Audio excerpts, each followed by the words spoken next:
अस्सलाम वालेकुम। आज हम यूके की एंट्री रिक्वायरमेंट्स डिस्कस करने जा रहे हैं कि यूके में स्टडी करने के लिए क्या एजुकेशनल रिक्वायरमेंट्स होती हैं एक स्टूडेंट के लिए जिसने इंटर किया है या उसने बैचलर्स किया है।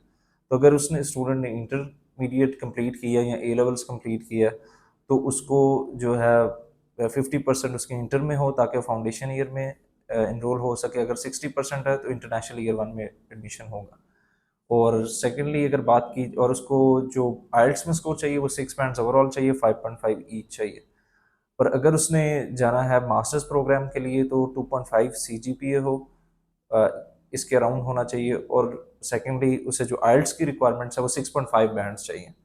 ऑल्दो हमारे पास कुछ यूनिवर्सिटीज़ हैं जो 6 बैंड्स भी एक्सेप्ट कर लेती हैं मास्टर्स प्रोग्राम के लिए, लेकिन वो बहुत कम यूनिवर्सिटीज़ हैं। मोस्टली यूनिवर्सिटीज 6.5 बैंड्स रिक्वायर करती हैं और 6 ईच। और इसके अलावा जो है अगर बात की जाए इसकी कॉस्ट से रिलेटेड, तो कॉस्ट जो है वो अराउंड डिफरेंट यूनिवर्सिटीज़ की डिफरेंट फ़ीस है, वो फ्लक्चुएट करती है फ़ीस।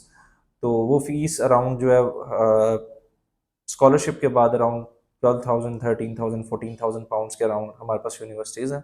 और इनिशियल डिपॉजिट जो है अगर लंदन के अंदर कोई जा रहा है तो वो इनिशियल डिपॉजिट थोड़ा ज़्यादा होता है, 8,000, 7,500 पाउंड्स के अराउंड इनिशियल डिपॉजिट होता है। फीस लेकिन जो 12,000, 13,000, 14,000 पाउंड्स होती है। और इन केस अगर आउट ऑफ लंदन जा रहे हैं तो फिर इनिशियल डिपॉजिट भी हमारा 6,000 पाउंड्स तक पर सेमेस्टर का हमें मिल जाता है। ऑल्दो कुछ यूनिवर्सिटीज बहुत कम इनिशियल डिपॉजिट भी लेती हैं, लेकिन वो जाके पे करना पड़ता है, तो वो फिर एक और हर्डल उधर जाके क्रिएट हो जाती है स्टूडेंट के लिए कि यहाँ से 5,000 पे किया, उधर जाके फिर 3,000 करो पे इनरोल एक विद इन 1 मंथ। तो इससे बेहतर यही है कि हम वो यूनिवर्सिटी चूज़ करें जिसमें 6,000 के अराउंड इनिशियल डिपॉजिट हो और पर सेमेस्टर की फ़ीस भी इतनी है ताकि स्टूडेंट जो है वो ईजी रहे।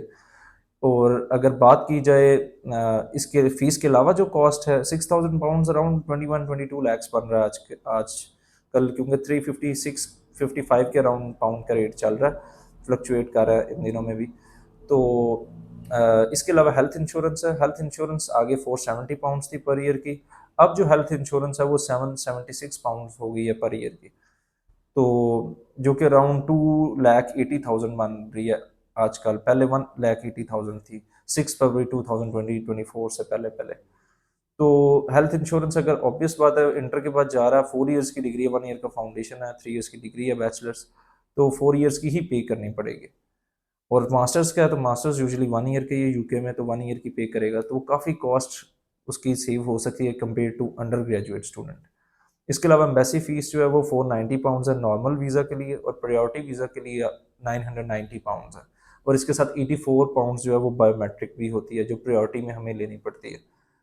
और इसके अलावा बैंक स्टेटमेंट जो है अगर हम यूके में जा रहे हैं लंदन में तो फिर हमें 12,000 पाउंड्स शो करना पड़ेगा जो लिविंग कॉस्ट है। और इसके अलावा जो अगर हम आउट ऑफ लंदन जा रहे हैं तो 92,106-7 पाउंड्स जो है हमें शो करने पड़ेंगे out of London living cost, और इसके साथ हम फीस भी ऐड करेंगे और फिर जो है वो टोटल हमें बैंक स्टेटमेंट शो करनी पड़ेगी। तो नॉर्मली जो बैंक स्टेटमेंट शो करनी पड़ेगी लंदन में वो अराउंड 7 to 8 मिलियन है, और यूके के लंदन के आउटसाइड देखा जाए तो 6 मिलियन 6.5 मिलियन के अराउंड चाहिए होगी। तो लंदन में 7-8 मिलियन की चाहिए होगी बैंक स्टेटमेंट। इसके अलावा अगर डिस्कस किया जाए इनटेक्स की, तो इनटेक्स मेन इनटेक तो सितंबर और जनवरी होता है, लेकिन कुछ यूनिवर्सिटीज़ में मार्च इनटेक भी है, मई जून इनटेक भी है।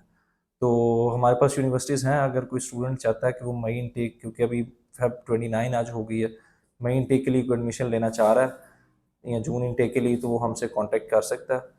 तो हमारे पास यूनिवर्सिटीज़ अवेलेबल हैं, या इवन कि सितंबर के लिए भी कोई इनरोल होना चाह रहा है तो वो भी, क्योंकि आजकल एम्बेसीज थोड़ा सा टाइम ज़्यादा ले रही हैं, तो इसलिए बेहतर यही है कि हम टाइमली प्रोसेस स्टार्ट कर दें। तो ये थी आज की इन्फॉर्मेशन। बाकी कोई अगर स्टूडेंट केस जो है प्रोसेस करवाना चाह रहा है तो वो नीचे आपको कॉन्टैक्ट नंबर होगा, आप उसके ऊपर कॉन्टैक्ट कर सकते हो, अपनी प्रोफाइल शेयर कर सकते हो, और फिर आपको अगर एलिजिबल हुआ यूके में अप्लाई करने के लिए तो हम आपकी केस जो है वो एक्सेप्ट करेंगे और उसको फिर अप्लाई भी करेंगे। ओके, अल्लाह हाफिज़।